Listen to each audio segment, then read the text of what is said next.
গত কয়েক মাস যাবৎ সংযুক্ত আরব আমিরাতে বাংলাদেশিদের জন্য ভিসা নীতিতে কঠোরতা অবলম্বন করছে দেশটি। বর্তমানে সাধারণ কোনো লাইসেন্সে ভিসা ইস্যু করতে হলে গ্র্যাজুয়েশন সার্টিফিকেট বাধ্যতামূলক করা হয়েছে। সাধারণ কর্মীদের জন্য ভিসা বন্ধের বিষয়টি নিয়ে বাংলাদেশিদের নানা অপরাধ প্রবণতাকে দায়ী করেছেন দেশটিতে নিযুক্ত বাংলাদেশের রাষ্ট্রদূত। এক মত বিনিময় সভায় এই মন্তব্য করেন তিনি। মানদণ্ড হলো যে ন্যূনতম স্নাতক পাস, তা নাহলে কিন্তু আপনি আসতে পারছেন না।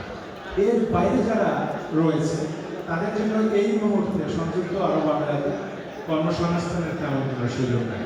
অনুষ্ঠানে সংসদ সদস্য খাদিজাতুল আনোয়ার সনি বলেন, প্রবাসীদের নিয়ে প্রধানমন্ত্রী শেখ হাসিনা নিরলস কাজ করে যাচ্ছেন। প্রবাসীদের লাশ বহনে বিড়ম্বনা, বিমান ভাড়া বৃদ্ধি, এয়ারপোর্ট হয়রানির বিষয়টি নিয়ে তিনি আগামীতে সংসদে আলোচনার প্রস্তুতি নিচ্ছেন বলেও জানান। এখন জন্ম সনদ দিয়ে খোলো বিকাশ স্টুডেন্ট অ্যাকাউন্ট।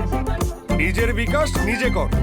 জীবনযাত্রার মান উন্নত করার জন্য বা এয়ারপোর্টে যাতে তারা হয়রানির শিকার না হয়, এটার জন্য আমি মন্ত্রী মহোদয়ের সাথে আমি বা আমার কলিগ যারা আছে আমরা আলাপ করব। এই সমাবেশে বক্তারা উপস্থিত কয়েক হাজার প্রবাসীকে আমিরাতে অপরাধ প্রবণতা কমিয়ে আনার লক্ষ্যে সচেতনতা বাড়ানোর পরামর্শ দেন।